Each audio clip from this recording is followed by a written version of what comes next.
এয়া হৈছে ৰাতিপুৱাৰ সময়। ৰাতিপুৱা লাল চাহ একাপ খাই লৈছোঁ। তাৰপিছত ঘৰবিলাক পৰিষ্কাৰ কৰিলোঁ আৰু ইপিনে মায়ে চাউলখিনি তিয়াই থৈছিলে পিঠাগুড়ি খুন্দিব। আটা মুঠিব ধৰিছোঁ ৰাতিপুৱা সময়ৰ কাৰণে। এয়া আলু কাটি লৈছোঁ।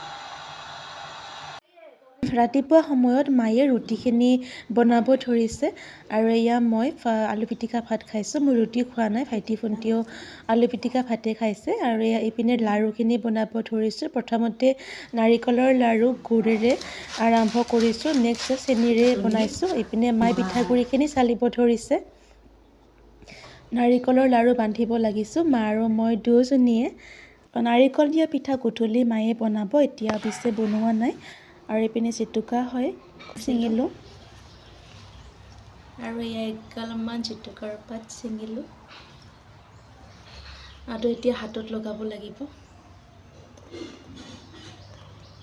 একদম পূৰা ফ্ৰেছ আৰু মূৰতো লগাম। আজি অৱশ্যে মূৰত লগোৱা মোৰ সময় নহ'ব, চ' আজি হাততে লগাম।